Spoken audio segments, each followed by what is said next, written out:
The story of Manchester United does not begin with sparkling trophies or global superstars. It starts in a much simpler time, in the industrial heart of Victorian England. In 1878, a group of workers from the Lancashire and Yorkshire Railway Company decided to form a football team. They were based in Newton Heath, a gritty, working-class district of Manchester. The team was a way for these men to find enjoyment and camaraderie away from the long, hard hours they spent in the railway yard. They called their club Newton Heath LIR Football Club, a name that grounded them firmly in their community and their profession. It was a club born not of ambition but of a shared passion for a growing sport. These early pioneers of the club had very little. Their first pitch was a rough patch of ground at North Road, often muddy and uneven. Resources were incredibly scarce, and the players themselves were the ones who had to mark out the pitch and put up the goalposts before each game. Their first kits were not the famous red shirts we know today. Instead, they wore green and gold halves, the colours of the railway company they worked for. This was a team of genuine working men, playing for the love of the game against other local factory and works teams. The idea of professional football was still in its infancy, and the notion of becoming a global institution would have been beyond their wildest dreams. Life for Newton Heath was a constant struggle for survival. They played in local leagues, slowly building a reputation for their tough, determined style of play. In 1892, they were invited to join the newly formed Football League First Division, a huge step up for the humble railwaymen. However, this promotion brought new challenges. The club found it difficult to compete against more established and better-funded teams. Money was always tight, and the club often found itself in financial difficulty. They were a small fish in a rapidly growing pond, battling to stay afloat while bigger clubs began to dominate the landscape of English football. Despite the hardships, the spirit of the club endured. The players and their small, dedicated group of supporters shared a powerful bond. They were united by their local pride and their love for their team. This period laid the foundation of the club's character, resilience, determination, and a deep connection to its working-class roots. The green and gold colours might be a distant memory, but the spirit of those railway workers from Newton Heath still echoes in the soul of Manchester United. It is a reminder that from the most humble of beginnings, something truly extraordinary can grow. By the turn of the 20th century, Newton Heath was on the verge of collapse. The club had been relegated to the second division and was sinking under the weight of severe financial debts. Bailiffs had even appeared at their ground, ready to seize assets to pay off creditors. The situation was dire, and it seemed that the story of the Railwaymen's Club was about to come to a premature and sad end. The club's captain, Harry Stafford, was determined not to let his team die. In a last-ditch effort, he took his St. Bernard dog Major to a club fundraising event. In a strange twist of fate, the dog wandered off and was found by a wealthy local brewery owner named John Henry Davies. This chance encounter proved to be the club's salvation. Davies was initially just interested in buying the dog, but Stafford saw an opportunity. He explained the desperate financial state of Newton Heath and managed to persuade Davies to invest in the club. Davies was a shrewd businessman with a vision. He understood that for the club to survive and thrive, it needed a radical overhaul. He paid off the debts, cleared the slate, and assembled a new board of directors. He believed the club had the potential to represent the entire city of Manchester, not just the small district of Newton Heath. A fresh start was needed, one that would capture the imagination of a wider audience. In April 1902, a monumental decision was made. The club needed a new name to reflect its new ambition. Several options were considered, including Manchester Celtic and Manchester Central. Ultimately, they settled on a name that was simple, powerful, and inclusive: Manchester United. The name change was symbolic of a new unity and a broader vision. Alongside the new name came new colours. The green and gold of the railway company was replaced by the vibrant red shirts, white shorts, and black socks that would become iconic around the world. It was a complete rebranding, a deliberate break from the past to signal a bold new future. With John Henry Davies at the helm and a new identity, the club was reborn. The investment provided stability, and the new name gave the club a sense of purpose. It was no longer just the team for the railway workers of a small district. It was now Manchester's club. This transformation was the critical turning point in the club's history. Without the intervention of Davies, Newton Heath would have almost certainly disappeared into the footnotes of football history. Instead, the foundations were laid for a journey towards greatness. The birth of Manchester United was not just a name change, it was the dawn of a new era filled with hope and possibility. The new era under the name Manchester United quickly began to bear fruit. With financial stability and a renewed sense of purpose, the club started to build a team capable of competing at the highest level. The manager, Ernest Magnol, was a clever and ambitious man. He signed key players like the dominant defender Charlie Roberts and the prolific Welsh forward Billy Meredith, a controversial star signed from rivals Manchester City. These players formed the spine of a formidable team. The investment and smart recruitment paid off in 1906, when the club finally earned promotion back to the First Division. The momentum was building, and the fans began to believe that something special was happening. The first major trophy was not far away. In the 1907-08 season, Manchester United stormed to their first ever Football League title. They played an exciting, attacking brand of football that thrilled the crowds and overwhelmed their opponents. The team, featuring stars like Meredith and Sandy Turnbull, secured the championship with a comfortable 9-point margin, a significant gap in the days of 2 points for a win.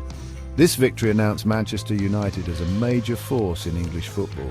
The following year they proved it was no fluke by winning their first FA Cup, beating Bristol City 1-0 in the final at Crystal Palace. In just a few short years, they had gone from near extinction to becoming champions of England. John Henry Davies' ambition did not stop at winning trophies. He knew that for the club to grow, it needed a home befitting its new status as one of the country's top teams. Their old ground at Bank Street was small and had poor facilities. Davies envisioned a magnificent new stadium, the best in the land. He found a plot of land in an area called Old Trafford, right next to a railway line, a fitting nod to the club's origins. He poured a huge amount of money into its construction, and in 1910 the stadium was ready. Old Trafford, with its grand main stand and sprawling terraces, was an architectural marvel for its time. It was nicknamed the Theatre of Dreams by the famous journalist, and it became the perfect stage for the club's future triumphs. The team celebrated their move to the new stadium in style. In the 1910-11 season, their first full season at Old Trafford, Manchester United won the league title for the second time. It was a dramatic and closely fought race, with United clinching the championship on the very last day of the season. The opening of Old Trafford and the second league title cemented the club's place at the top table of English football. They had a magnificent home, a cabinet full of trophies and a growing army of supporters. The foundations laid by Davies and Magnol had created a powerhouse. The early years of Manchester United were a resounding success, setting a standard of glory that future generations would strive to uphold. The golden era that had brought league titles and a new stadium came to an abrupt halt. The outbreak of the First World War in 1914 suspended football across the country, and when it resumed, Manchester United was a shadow of its former self. The great team that had won 2 championships had grown old and broken up. The manager, Ernest Magnol, had controversially left to join rivals Manchester City. The years that followed the war were incredibly difficult for the club. The excitement and glory of the pre-war period faded into a long, grim struggle for survival, both on and off the pitch. The club was relegated to the second division in 1922, a sign of its sharp decline. Throughout the 1920s and 30s, Manchester United became what was known as a yo-yo club. They bounced between the first and second divisions, unable to find any consistency or build a team capable of challenging for honours. They gained promotion back to the top flight in 1925, but were relegated again in 1931.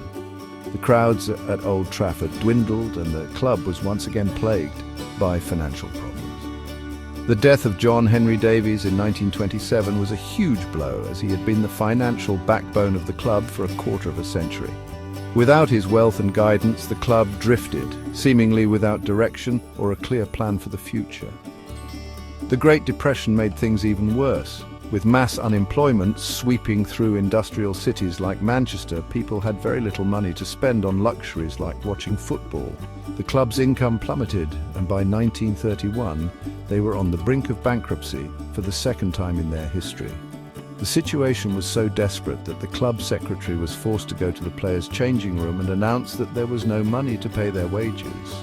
It seemed that the club was destined to fade away, another casualty of the harsh economic times. It was a bleak period, a world away from the glory days of just 2 decades earlier. Salvation came from another local businessman, James W. Gibson. In 1931, he invested a significant sum of his own money to clear the club's debts and take control. Much like Davies 30 years before, Gibson saved Manchester United from extinction. He was a practical and steadying influence, appointing a new manager and focusing on youth development to build for the future. The club was relegated to its lowest ever position in 1934, finishing 20th in the second division, but Gibson's backing ensured they survived. His quiet, determined leadership guided the club through the rest of the decade, laying the groundwork for the incredible revival that would come after the Second World War. After the Second World War, which had once again halted football and damaged Old Trafford in bombing raids, Manchester United appointed a new manager who would change the club's destiny forever. His name was Matt Busby. A former player for Manchester City and Liverpool, Busby had a revolutionary vision for how a football club should be run. He demanded total control over team selection, transfers and training sessions, a level of authority unheard of for managers at the time. James Gibson, the club's owner, trusted him completely. Busby's philosophy was simple but powerful. Build a team around young, homegrown talent and play with flair, passion and attacking intent. Busby's revolution began to take shape in the late 1940s and early 1950s. He rebuilt the team, winning the FA Cup in 1948, the club's first trophy in 37 years. But his greatest achievement was the creation of the Busby Babes. This was a remarkable group of young players, many of whom came through the club's own youth system.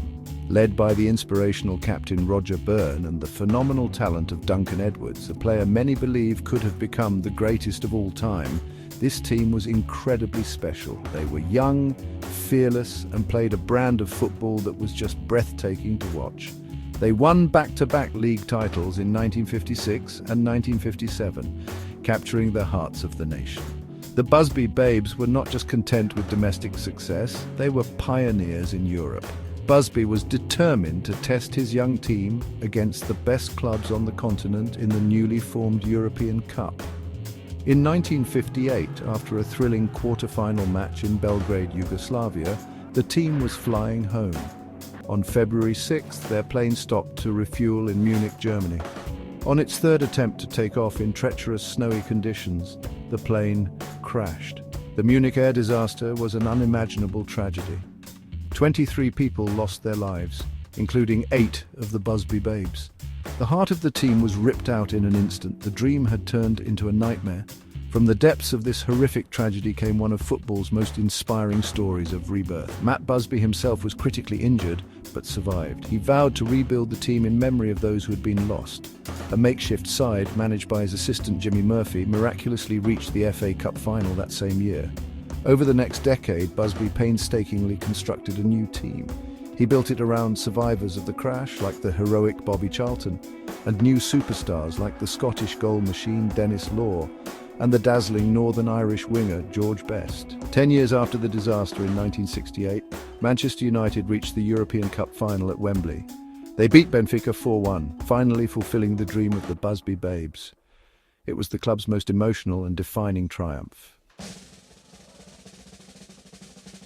The emotional high of winning the European Cup in 1968 was the final peak of the Sir Matt Busby era. The great man retired as manager a year later, and the club found it impossible to replace him. The team that had conquered Europe began to age, and the superstars who had defined a generation, Best, Law and Charlton, gradually departed. The years that followed were a period of deep frustration and decline. Manchester United, a club built on success and attacking football, suddenly found itself lost.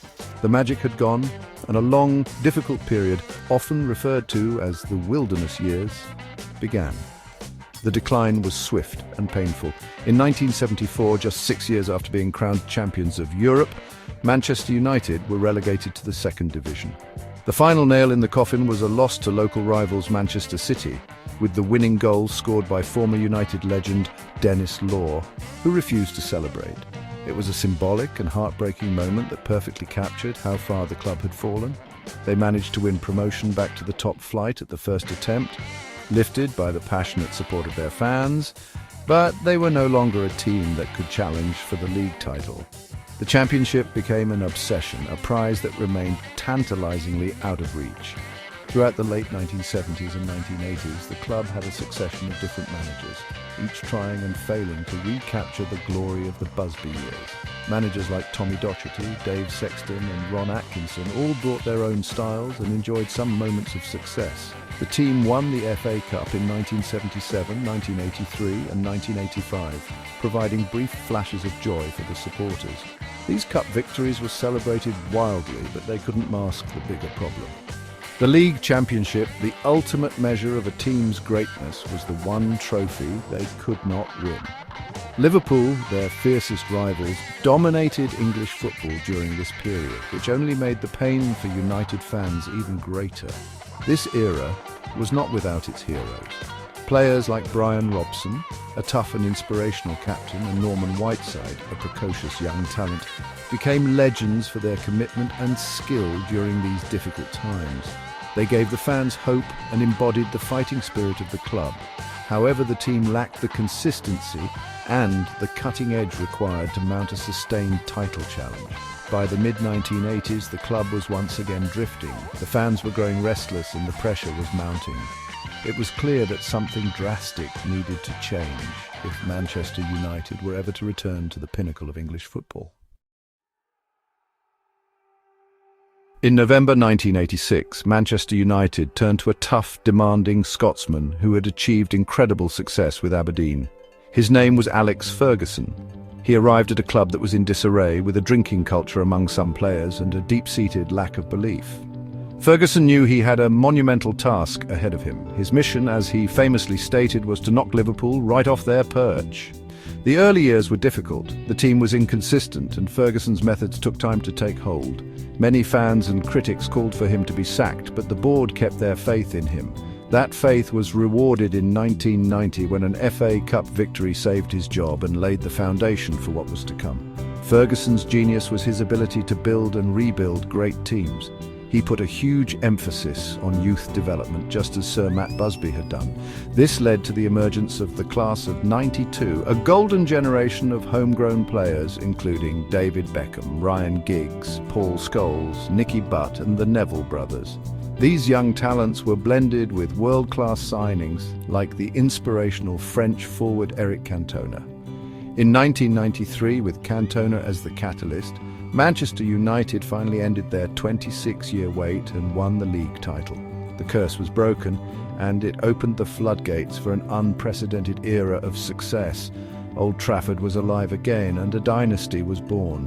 The 1990s belonged to Manchester United. They dominated English football, winning league titles and domestic cups with a thrilling, relentless brand of attacking football. But Ferguson's ultimate ambition was to conquer Europe, just as Busby had done. The pinnacle of his achievements came in the 1998-99 season. United produced a season of incredible drama and resilience, culminating in the famous treble. They won the Premier League title on the final day of the season. They beat Arsenal in a legendary FA Cup semi-final and went on to win the final. The crowning glory came in the Champions League final against Bayern Munich. Trailing 1-0 as the game entered injury time, United scored 2 incredible late goals to snatch victory from the jaws of defeat. It was a moment that defined the club's never-say-die spirit. Under Sir Alex Ferguson, Manchester United became more than just a football club. It became a global brand. The success on the pitch, combined with the appeal of superstars like Beckham, Cristiano Ronaldo and Wayne Rooney, turned United into one of the most famous and supported sports teams in the world. Ferguson continued to build new teams, winning a remarkable 13 Premier League titles, 5 FA Cups, and another Champions League trophy in 2008. When he finally retired in 2013, he left as the most successful manager in British football history. He had not just knocked Liverpool off their perch, he had built an empire that reigned supreme for over 2 decades.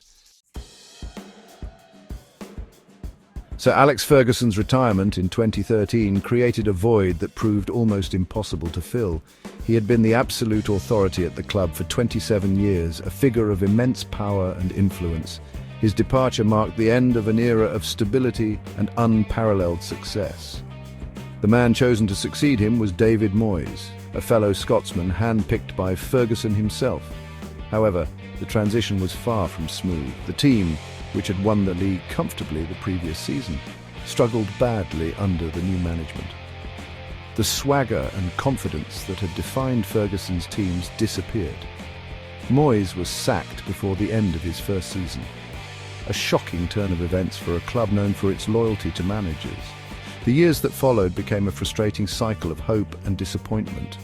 The club turned to a series of high-profile managers, each with a different philosophy and approach. The experienced Dutch coach, Louis van Gaal, was appointed, bringing a methodical, possession-based style of football. He delivered an FA Cup in 2016, but his team's play was often seen as slow and uninspiring, a stark contrast to the attacking traditions of the club. He was replaced by José Mourinho, a proven winner known for his pragmatic and defensive tactics. Mourinho won the League Cup and the Europa League in his first season, but his tenure was marked by public fallouts with players and a divisive atmosphere. Next came a club legend, Ole Gunnar Solskjaer, who was appointed to restore the United way and bring back the positive, attacking football of the Ferguson era. His time as manager brought some memorable moments and a renewed sense of optimism, but he was ultimately unable to deliver a trophy, falling short in several semi-finals and a Europa League final. The club continued to spend huge sums of money on new players, but the team often lacked a clear identity on the pitch.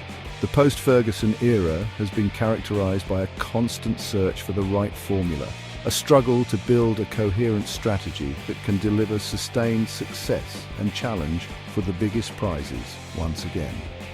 Despite the on-pitch struggles, the club has continued to be a commercial giant, with a massive global fan base and huge revenues. The fans have remained incredibly loyal, packing Old Trafford every week and travelling the world to support their team. However, their patience has been tested. The quest to win another Premier League title and to consistently compete in the latter stages of the Champions League continues. The challenge for the current leadership, including manager Erik ten Hag, is to navigate this complex maze, to build a new identity for the modern era while respecting the club's rich history, and to finally restore Manchester United to the summit of English and European football. The story of Manchester United is a rich tapestry of triumph, tragedy and resilience. It is a journey that began with a group of railway workers in a small Manchester district and evolved into a global phenomenon. The club's legacy is measured not just in silverware, but in the profound impact it has had on the world of football and beyond. With a record 20 top-flight league titles, Manchester United stands as the most successful club in the history of English football. This record is a testament to the club's enduring ability to build winning teams across different eras, from the pioneers of the early 20th century to the dynasties of Busby and Ferguson. The club's home, Old Trafford, is a huge part of this legacy. It is more than just a stadium. It is a pilgrimage site for football fans from every corner of the globe. Nicknamed the Theatre of Dreams, it has been the stage for some of the most iconic moments in football history. The stadium itself holds the memories of the club's journey. The damage from the Second World War, the silence after the Munich tragedy, the roar of the crowd during the treble season. The statue of the United Trinity, Best, Law and Charlton, standing proudly outside, and the statue of Sir Alex Ferguson serve as permanent reminders of the legends who defined this great club. The list of famous players who have worn the red shirt is a who's who of footballing greatness, from the heroic Duncan Edwards and the graceful Bobby Charlton to the genius of George Best and the rebellious spirit of Eric Cantona. From the global appeal of David Beckham and the explosive power of Cristiano Ronaldo to the homegrown dedication of Ryan Giggs and Paul Scholes. These players are not just remembered for their goals and skills, they are remembered for embodying the spirit of the club, a spirit of courage, flair and a relentless desire to win. They have inspired millions and created a legacy of heroes that is passed down through generations of supporters. Ultimately, the true legacy of Manchester United lies with its fans. The club boasts one of the largest and most passionate fan bases in the world. They are the constant in the club's story. The ones who were there during the struggles of the 1930s, who mourned after Munich, who waited 26 years for a league title and who continue to fill the stadium today. This global community, united by a shared love for the club, ensures that the story of Manchester United is constantly being written. It is a story of a club that rose from humble beginnings, survived its darkest days and reached the pinnacle of global glory, creating a legacy that is truly more than just a football club.